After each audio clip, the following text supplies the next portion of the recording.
Hey everybody, Dave here for Tundra Talk, and today we're going to start our breakdown of the top five at every position in the NFL draft. There are some positions like wide receiver, edge rusher, maybe running backs. We might go a little bit more than just the five because there are a lot, but we're going to start with the top five at every single position. There are some positions as we go forward that I'm really not going to put a lot of stock into. I'm a Packer fan. And I know that okay, we're not going to put a premium position pick into quarterback. You're not going to probably put a premium pick into a running back anymore because you did that restructure with Aaron Jones. They're not going to go after middle linebacker early. They're not going to go after interior defensive line unless for some reason a guy like Jalen Carter falls down the board, which is not going to happen. By the way, I have him as my best player in this class. So there are some positions that I'm really not going to get too in depth with going forward, but I will give a top five at every position. Today, we are going to be talking quarterback. And this class is so polarized, and not because I feel like there's a lot of elite talent. And I look at the next year's draft class with Caleb Williams and Drake May. Those quarterbacks would easily be 1 and 1A in this draft class, and they would trump the rest of these guys. I mean, that's how good Caleb Williams and Drake May look at this point. But this class is there's something they're so different in so many different ways, and depending on what your standards are, what you fancy at the quarterback position will depend on how you're ranking these guys. So there's a lot of different variables with these. This is my personal ranking. You'll see 100 different draft analysts. I'm not saying I'm a professional draft analyst. I'm a fan that really gets into it, tries to break down the tape, tries to see what everybody else sees. It's just relay from a fan trying to get into a GM's point of view. Just trying to relay that onto you guys as well. So today, with the top five quarterbacks, this is my order, and I'm going to go into a little description as to why. So my top quarterback in this draft is C.J. Stroud. He's 6'3", about 218 pounds, true junior out of Ohio State. The reason I have him so high is, to me, of all these quarterbacks, he's got the lowest bust potential in my opinion. He's an accurate quarterback. He worked very well in the Ohio State system. I know there's a stigma on Ohio State quarterbacks, but he worked very well within that system. He's an accurate player. He's got an NFL arm, can make all the throws. He's more athletic than he shows. So it tells me that if you can really open up his game just a little bit more, there's another facet that he can get to, which could go from just being a really good quarterback to a potential elite quarterback. But CJ Stroud, to me, he's got the size profile, he's got the arm, he's got the athleticism. He just doesn't use it as much.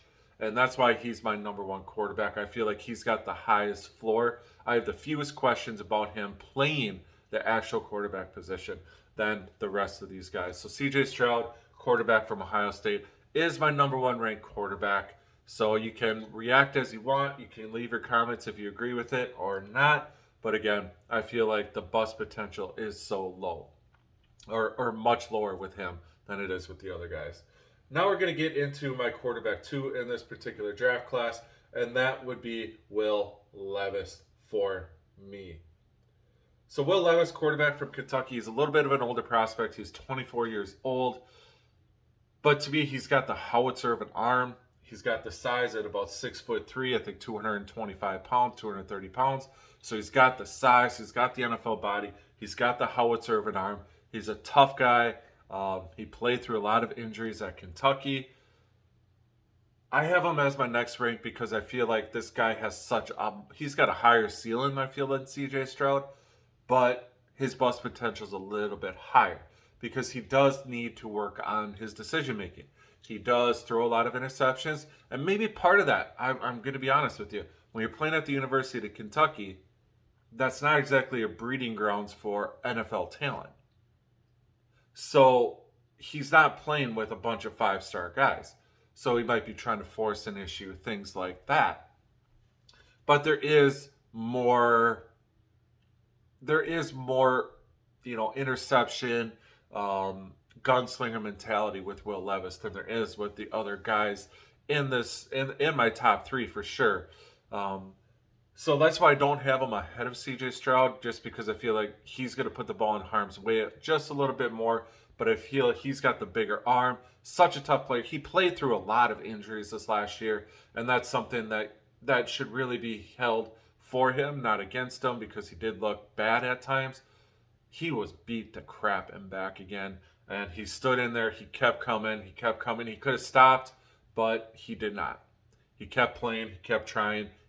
He stayed out there for his team, and that shows a lot of really good leadership right there. So Will Levis to me is my number 2 ranked quarterback. Again, extremely high upside, but there is more bust potential than with CJ Stroud, just because of the interception ratio, the gunslinger mentality right there. You're always going to have a little bit more of a bust potential. Then we're going to get into my number 3 quarterback, and this is probably where I'll get the most hell, but it's Bryce Young from Alabama. So if you just look at everything and you close your eyes and you don't picture his body, his height, anything like that, if you put Bryce Young in Will Levis's body, you have a generational talent at the quarterback position. I think he's got a good arm, not a great arm. He's got a great college arm. I think he's got a good NFL arm. He's got solid NFL mobility. He's got great college mobility, but solid NFL. So, he's got the skill set. He's got the leadership. He's got the moxie. He's an accurate player. Like the way the ball jumps out of his hand. But where my concern is, when you're listed in college at 6 feet, 194, that probably means you're about an inch shorter or a half inch shorter and about 10 pounds lighter. So I know that he's going to try to put on weight for the combine to try to get to about that 200-pound mark.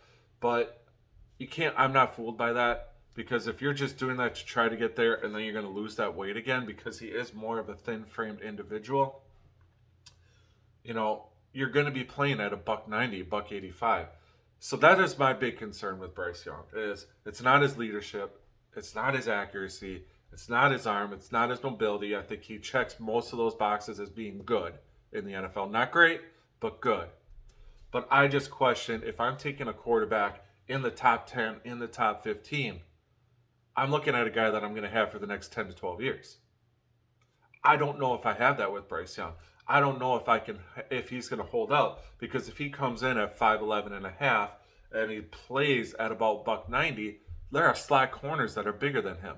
What is going to happen when you have, a 6 foot, a Myles Garrett screaming off the edge hitting him, or you have a Rashawn Gary or a Nick Bosa? You get these guys who are 6'5", 280 pounds, just yoked up, who are 100 pounds heavier than him, hitting him, falling on him. How long is his body going to be able to hold up? That is my biggest question with Bryce Young. If he was 6'2", 210, I wouldn't have much of an issue. He'd be my clear number 1 quarterback in this draft. But I just don't know how long his body's going to be able to last. He's going to have to be in the perfect system with a great offensive line and guys that can get open right away so he can get the ball out quick. If he's in these longer developing, roll him out type stuff where he's putting his body in harm's way, that's not going to be a great thing for him. He needs to be more in a quicker passing game, kind of more of that classic West Coast, get the ball out of your hand 2 seconds, 2.5 seconds or less. But yeah, I just question how long he's going to be able to hold up in the NFL if he's measuring in where I think he's going to measure in. But again, I love the player. I think he checks every box except for my height and weight box. Like I said, it scares me a little bit that his body's just not going to hold up to the punishment.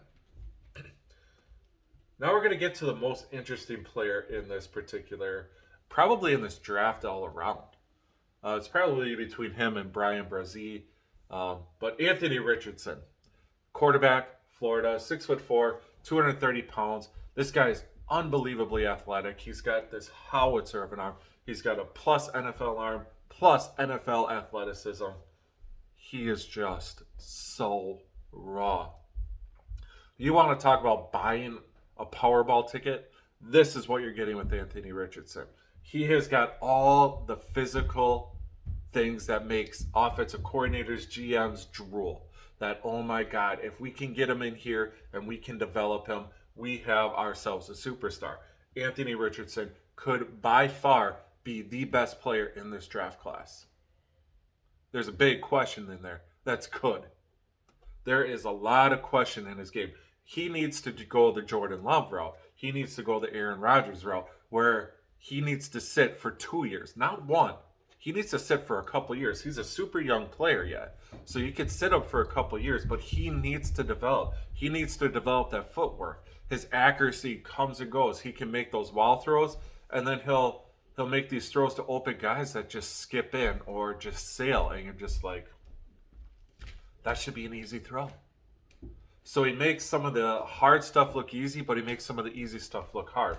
So he's a guy that, to me, is if you could get a couple years of development and go into year 3 and really polish his footwork and his accuracy, oh my God, you have something very special. But if you're going to throw him out there right away to the Wolves, he is going to crash and burn pretty hard. This is the biggest boom or bust player in this draft class. Like I said, it's something that his physical gifts will make GMs, will make fan bases, will make head coaches drool. But it's everything else, and there's so many question marks. And if you're buying a lottery ticket and you got Anthony Richardson, if you hit, you got that $1 billion Powerball ticket. But if you miss, oh my God, you just tanked out in the stock market big time, where you're bankrupt now and you got fired. So it's really, are you going to put your career on the line for an Anthony Richardson? Again, love the player, love all his physical tools, but if you go the right way with him and let him develop for a year or two, that's where things can come in to play, where this guy can really be special. They said now there's a huge drop off. I'm talking boop all the way down. And this is where you go from the round 1 guys to probably more the later day 2 and even day 3. I have Hendon Hooker as my 5th rated quarterback. I looked at Clayton Tune. I like him. Jack Hefner from Fresno State. Max Duggan. So I looked at some of these guys. Tyson Badgett from Shepherd. Well, there's not a whole lot of tape, but just kind of reading what came out of the Senior Bowl. Hendon Hooker, to me, if he didn't tear his ACL, he would be a surefire day 2 guy. His interview process at the Senior Bowl went really well. He's 6'4", 218 pounds, from the University of Tennessee. So he's coming off a torn ACL, which leaves you questions. Now the big problem, he's 25. He is old for a rookie. And coming off an ACL, you might not really get him on the field until age 26. Now, at the quarterback position, that's not as damning as the other positions, because now we're seeing quarterbacks starting to play into their age 36, 37, 38 season a little bit more. So you could still get a 10, 12-year kickback from Hendon Hooker. I like his arm. He's got really good athleticism. Really did some nice things at Tennessee. What he did against Alabama there, I know Jalen Hyatt went absolutely off. And yes, we are going to talk about him in the wide receiver rankings coming up in a few days here. There's a lot of really good things out of Hendon Hooker. But again, do you want a 25-year-old quarterback that's coming off a torn ACL, where you're probably going to be looking at a PUP with him, and if anything, he's not going to come in until at least halfway through the year, if he plays at all. The other question I do have with him is Tennessee was a very simplified offense where, there wasn't a whole lot of NFL reads to it, not a whole lot of NFL throws to it. So there's going to be a little bit of development when it comes to, is he going to be able to go over his progressions and really develop that way or not? But I do like Hendon Hooker. I think he is definitely the 5th rated quarterback in this class. If he didn't have the torn ACL, it wouldn't even be a question, and I don't think that drop-off would be quite as far. So again, my quarterback rankings go C.J. Stroud, quarterback from Ohio State, as my number 1 quarterback. I feel like he's the safest of the picks. Highest floor, good arm, good athleticism. Came from a nice system, and you put him in the right spot, he's going to do some really nice things. Will Levis is my number 2 rated quarterback. There's more bust potential. That's why I have him rated just below C.J. Stroud. Not much, just lower than C.J. Stroud, because he is more of a gunslinger. He'll take chances. He is a 24-year-old rookie. He'll be a 24-year-old rookie too as well, so that does play into it. But really liked Will Levis. He's got the howitzer of an arm, good character, tough guy. Bryce Young is my number 3. Again, size is the biggest question that I have here. He'll be good with the NFL arm, good with the athleticism, but he's going to be really, really small at the quarterback position. And durability is my biggest question with Bryce Young. Don't have any question with anything else with him, just his long-term durability. And do I take a guy in the first round where I don't know if he's going to get past his first contract without getting the crap kicked out of him? Anthony Richardson, this is what we call the ultimate lottery ticket. If he hits, oh my God, but if he misses, it is an all-time miss. Athleticism, arm, size, everything's there. He's just super, super, super raw. And then Hendon Hooker, my number 5 rated quarterback. Again, older prospect. He'll be 25, coming into ACL injury. So when is he going to be ready to go? Who knows? But like the player, good athleticism, good arm. He needs to develop, learn how to read defenses a little bit better. But this is a guy that if you're willing to take a little bit of an older quarterback and thinking that we're going to have him still for 10 years, this is a guy that you can really get in. He's mature, good kid, all that stuff. I will preface this by I'm not as sold on this quarterback class as what other people might be. I think that this is a good class. I don't think there's a quarterback that should be taken in the top 10 for sure. Maybe not even in the top 15. Because I do have questions with all these quarterbacks. CJ Stroud, again, he's got a higher floor, but what is his ceiling? I don't know. He's shown some nice things with his athleticism, but he doesn't show it all the time. He doesn't use all the tools in his tool bag, and that kind of scares me. Will Levis, again, there's so many questions with all these guys. Like Will Levis, he's a gunslinger. Is he going to cut down on the interception? Bryce Young, size, is he going to hold up? Anthony Richardson, so raw, is he going to develop? Hendon Hook. So all these guys have question marks. So that's why I know quarterback, you kind of bumped everybody up half a round just because of positional value. But this is a really tough quarterback class just because I think that there's not one generational guy. I think this is a solid class where you can find good players. But if you're expected a guy that has the top 5 overall, a top 5 quarterback in the NFL ability, if that's what you're hoping to get, you're going to be a little more disappointed in this draft. You're better off just trying to wait for Caleb Williams or Drake May next year to come out. So again, quarterback rankings, there you go. Reasoning behind it: CJ Stroud 1, Will Levis 2, Bryce Young 3, Anthony Richardson 4, and Hendon Hooker 5. I'll be coming out with my running back rankings here soon in the next day or so. Stay tuned for that. As always, make sure you do like and subscribe to these videos. Comment if you have any thoughts about anything I talked about. Let's have that nice little discussion back and forth, and let's have a little fun with it. So again, this is Dave here from Tundra Talk. Have yourself a great rest of your day, and we'll talk again very soon.